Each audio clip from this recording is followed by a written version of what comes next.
은퇴 후 해외 이민의 덕 공무원의 노후가 무너진 이유. 은퇴하면 한국은 떠나야지.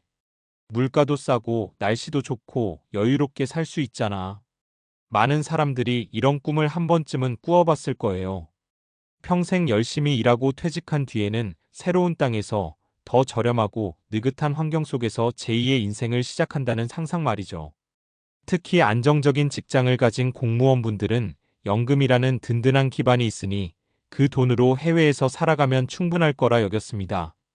하지만 막상 현실은 달랐습니다.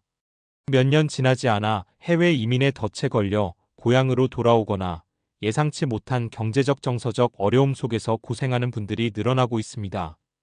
왜 그럴까? 라는 물음에서부터 오늘 이야기를 풀어가 보겠습니다. 1. 왜 은퇴 후 해외 이민을 선택했을까? 한국 사회에서 은퇴 후 삶은 오래전부터 불안의 키워드였습니다. 평균 수명은 길어지고 생활비와 의료비는 점점 더 오르니까요. 공무원분들은 특히 연금이 있으니 나는 괜찮겠다 생각하셨지만 막상 한국에서 살아보면 월 20만 300만 원의 연금으로 서울이나 수도권에서 넉넉하게 지내긴 쉽지 않습니다. 그러다 보니 눈길이 해외로 향했습니다. 동남아시아나 남미의 물가가 훨씬 싸다.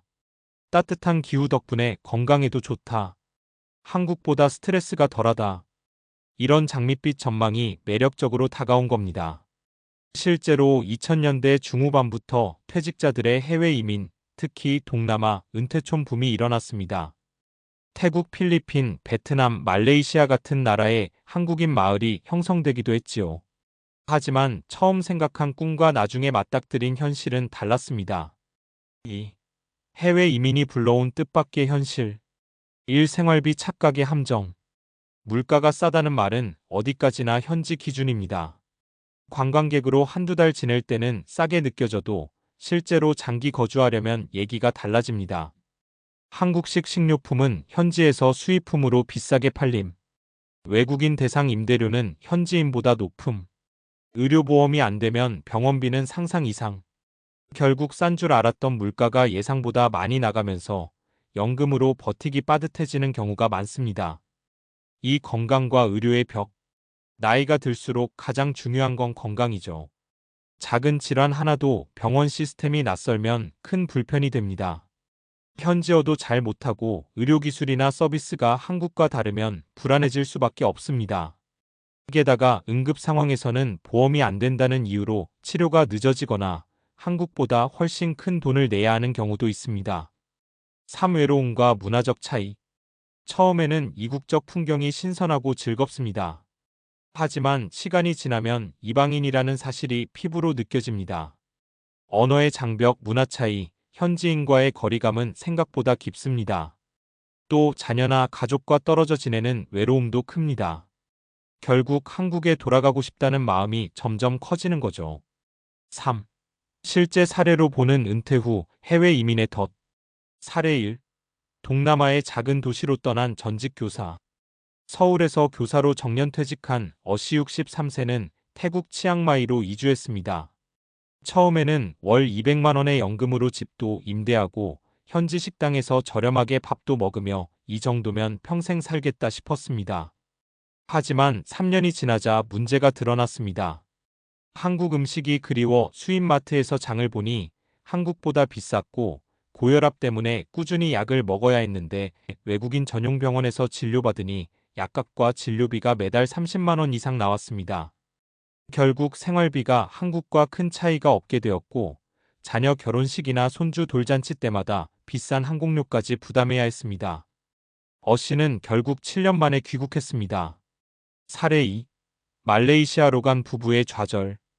B 씨 부부는 말레이시아 쿠알라룸푸르 근교에 작은 집을 사고 정착했습니다.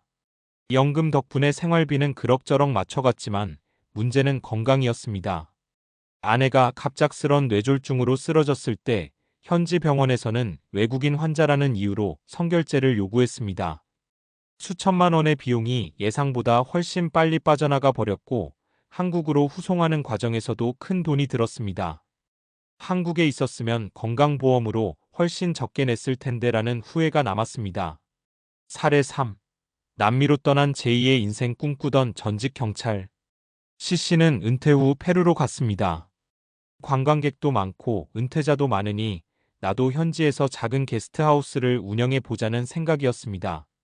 처음엔 괜찮았지만 언어와 법규, 행정 절차가 벽이었습니다. 결국 현지인과의 갈등으로 사업은 잘 되지 않았고 연금으로만 생활하다 보니 여유가 없어졌습니다. 낯선 땅에서 사업 실패와 외로움까지 겹쳐 몇 년 안 돼 다시 한국으로 돌아왔습니다. 4. 해외 이민 대신 준비해야 할 것들. 그렇다면 은퇴 후 삶을 어떻게 준비해야 할까요? 꼭 해외 이민이 아니더라도 안정된 노후를 꿈꿀 수 있는 방법들이 있습니다. 생활비 현실적으로 계산하기. 연금만 믿기보다 실제 지출을 꼼꼼히 따져야 합니다. 한국에서든 해외에서든 예상치 못한 비용이 반드시 생깁니다. 건강관리와 의료 대비. 은퇴 후 가장 큰 변수는 건강입니다. 생활비보다 더 크게 다가오는 건 의료비와 치료 접근성입니다. 해외보다 한국에서의 의료 시스템이 훨씬 든든하다는 점을 무시하기 어렵습니다. 부분 이민, 장단기 체류 고려하기. 아예 이민을 가기보다 3개월, 6개월씩 해외에 머무르며 계절에 따라 한국과 해외를 오가는 방식도 있습니다. 완전히 뿌리를 뽑는 것보다 덜 부담스럽고 양쪽 장점을 누릴 수 있습니다. 은퇴 후 일거리 찾기. 단순히 놀고 쉬기만 하는 삶은 생각보다 빨리 지루해집니다. 작은 일이라도 하면서 사회와 연결돼 있다는 감각이 중요합니다. 경제적 보탬도 되고요.